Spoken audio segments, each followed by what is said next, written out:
देखो कल हम लोगों ने एक्टिव से पैसिव वॉइस का जो एक दूसरे में मतलब एक्टिव से पैसिव वॉइस में चेंज करने के बारे में पढ़ा। उसका जो कॉमन रूल होता है उसको पढ़ा। इसके बाद में हम लोगों ने दो टेंस के बारे में पढ़ा कि ट्रू टेंस यानी प्रेजेंट इंडेफिनिट टेंस और प्रेजेंट कंटीन्यूअस टेंस में एक्टिव से पैसिव वॉइस में कैसे बदलते हैं उसके बारे में सीखा। आज हम लोग अगला जो सीखते हैं प्रेजेंट परफेक्ट टेंस के बारे में। ठीक है, प्रेजेंट परफेक्ट टेंस का जो रूल होता है, जो एक्टिव वॉइस में रूल होता है, आई थिंक सबको पता होगा। जैसे सबसे पहले अगर प्रेजेंट परफेक्ट टेंस का हम ट्रांसलेशन करते हैं तो सबसे पहले किसका प्रयोग करते हैं? सब्जेक्ट का करते हैं। सब्जेक्ट का, सब्जेक्ट के बाद में किसका प्रयोग करते हैं हम लोग? Helping verb. हेल्पिंग वर्ब क्या होता है? हैज और हैव का प्रयोग करते हैं ना, हैज और हैव। इसके बाद में मेन वर्ब का थर्ड फॉर्म, मेन वर्ब की थर्ड फॉर्म का यूज करते हैं। इसके बाद में ऑब्जेक्ट होता है, ये इसका एक्टिव वॉइस का एक्टिव जो हम ट्रांसलेशन करते हैं। अगर प्रेजेंट परफेक्ट टेंस का उसका हम पैसिव वॉइस में उसका कन्वर्ट किया जाता है तो सबसे पहले ऑब्जेक्ट होगा, ऑब्जेक्ट के बाद में हैज और हैव होगा।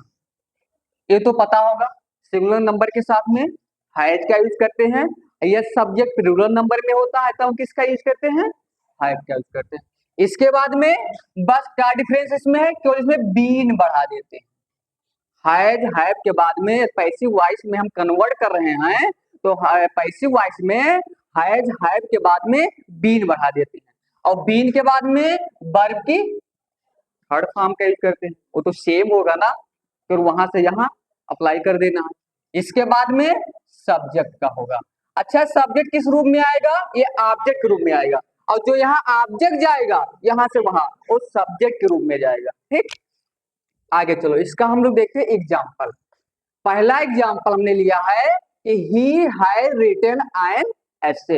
एक्टिव में है ना, इसका पैसिव में कन्वर्ट किया जाए तो पैसिव में कन्वर्ट करने के लिए सबसे पहले ऑब्जेक्ट का यूज करते हैं। इसमें देखो सबसे पहले पहचानना होगा इसमें ऑब्जेक्ट कौन सा है। ऑब्जेक्ट कौन सा है? An essay. ठीक, तो इसमें लिखो सबसे पहले एन एसे। इसके बाद में इसमें देखो हैज हैव का यूज करेंगे। ठीक, लेकिन इसके अनुसार नहीं, जो नया ऑब्जेक्ट सब्जेक्ट के रूप में आया है उसके अनुसार ही हम हेल्पिंग वर्ब का यूज करेंगे। तो एन एसे है, सिंगुलर नंबर में है ना, तो इसके साथ में हैज लगेगा कि हैव लगेगा? हैज लगेगा ना, यहाँ पे हैज लिखो।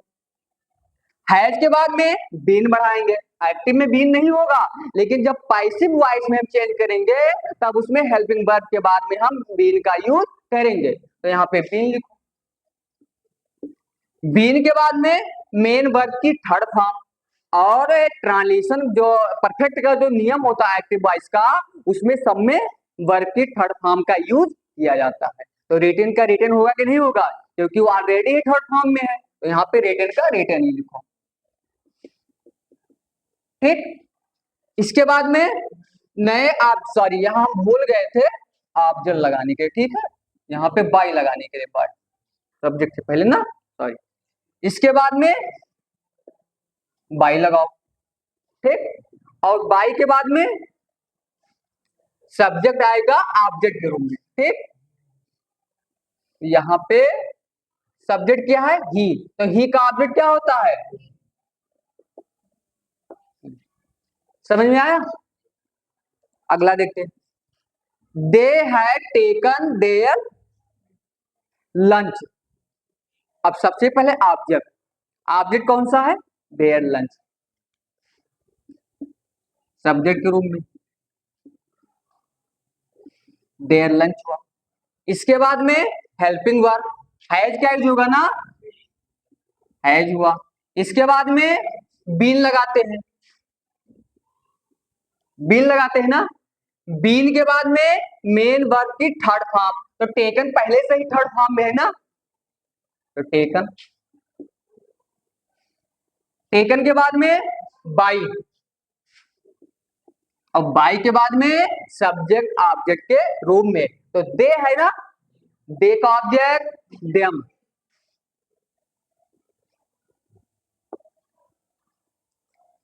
अगला देखो example, his brother has beated you, इसमें वही रूल अप्लाई होगा। सबसे पहले ऑब्जेक्ट सब्जेक्ट के रूप में, तो यू है ना, तो यू का ऑब्जेक्ट, तो यू का सब्जेक्ट यू होगा, यू। यू के बाद हेल्पिंग वर्ब हैज का होगा कि हैव का होगा, हैव, क्योंकि ये प्लूरल नंबर में है, हैव लगाओ। इसके बाद में बीन का यूज होगा, बीन के बाद में मेन वर्ब की, तो इसमें कौन सा वर्ब है, मेन वर्ब बीटन है ना, थर्ड फॉर्म पहले से ही है, बीटन, बीटन हुआ। इसके बाद में बाई, और बाई के बाद में his brother,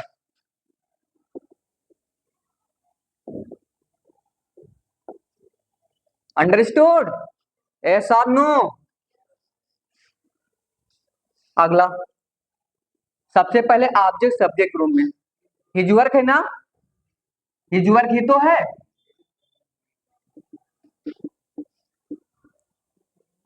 helping verb have या हैव में से किसका होगा, हैज का होगा, क्योंकि सिंगुलर नंबर में जाएगा, हैज। इसके बाद में बीन बढ़ाएंगे, बीन के बाद में मेन वर्ब की थर्ड फॉर्म, फिनिश्ड ना।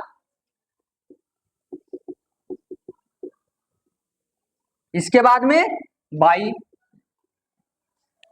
फिर इसके बाद में बाई के बाद में सब्जेक्ट ऑब्जेक्ट के रूप में, तो इसमें सब्जेक्ट ही है, तो ही का ऑब्जेक्ट क्या होता है, हिम,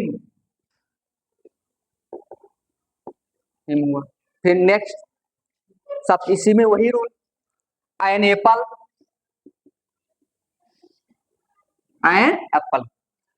इसके बाद में हैज, हैज के बाद में बीन, बीन के बाद में मेन वर्ब की थर्ड फॉर्म ईटेन। इसके बाद में बाई, बाई के बाद में ही का object him. Next, the work होगा इसमें, द वर्क के बाद में हैज होगा, हैज के बाद में बीन होगा, बीन के बाद में मेन वर्ब की थर्ड फॉर्म डन। इसके बाद में बाई, और बाई के बाद में आई का ऑब्जेक्ट बताओ क्या होता है, आई का मी, राइट डाउन। देखो अगला हम लोग अब निगेटिव सेंटेंस को देखते हैं। देखो निगेटिव में जो प्रेजेंट परफेक्ट टेंस का अगर एक्टिव में होता है, सबसे पहले सब्जेक्ट होगा, सब्जेक्ट के बाद में हैज और हैव होगा, इसके बाद में नॉट, नॉट के बाद में वर्ब की थर्ड फॉर्म, जो मेन वर्ब उसकी थर्ड फॉर्म, इसके बाद में ऑब्जेक्ट होगा। लेकिन जब इसका हम पैसिव वॉइस बनाते हैं तो सबसे पहले ऑब्जेक्ट होगा, ऑब्जेक्ट के बाद में हैज, हैव, हैज और हैव, इसके बाद में नॉट, नॉट के बाद में बीन लगाएंगे, बीन के बाद में मेन वर्ब की थर्ड फॉर्म, इसके बाद में बाई, और बाई के बाद में सब्जेक्ट होगा। ठीक, ये एक्टिव में है और ये पैसिव में, बदलने पर। एग्जाम्पल देखा जाए निगेटिव का, I have not bought a cycle. ठीक, सबसे पहले ऑब्जेक्ट लिखेंगे, ऑब्जेक्ट बताओ उसमें कौन सा है सेंटेंस में, अ साइकिल है ना, तो अ साइकिल। इसके बाद में हैज या हैव, जो नया ऑब्जेक्ट सब्जेक्ट के रूप में आया है, इसी के अनुसार हम हेल्पिंग वर्ब का यूज करेंगे। तो हैज का होगा कि हैव का होगा, हैज का होगा। इसके बाद में नॉट है, नॉट लगाएंगे, नॉट के बाद में किसका यूज करेंगे हम, बीन का करेंगे, बीन के बाद में मेन वर्ब की थर्ड फॉर्म का यूज होता है, तो बाट वो पहले से ही थर्ड फॉर्म में है ना, तो बाट का बाट हो जाएगा। इसके बाद में बाई लगाएंगे। अब बाई के बाद में सब्जेक्ट आएगा ऑब्जेक्ट के रूप में। सब्जेक्ट क्या इसमें है? आई है। तो आई का ऑब्जेक्ट क्या होता है? मी। मी हुआ। Next, he has not stolen the watch. सबसे पहले ऑब्जेक्ट सब्जेक्ट के रूप में, तो ऑब्जेक्ट क्या है? The watch.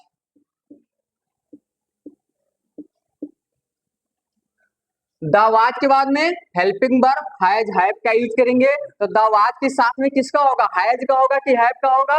हैज का होगा। इसके बाद में नॉट लगा। इसके बाद में बीन लगेगा। बीन के बाद में मेन वर्ब की थर्ड फॉर्म, तो इसमें मेन वर्ब कौन सा है? स्टोलन। थर्ड फॉर्म पहले से ही है, स्टोलन हुआ।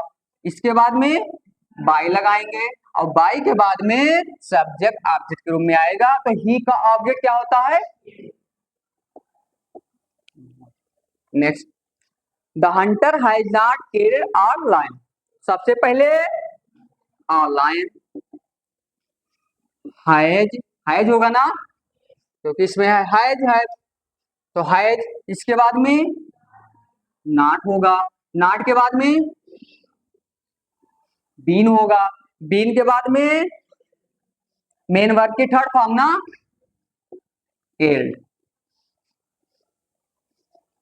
इसके बाद में बाई के बाद में द हंटर।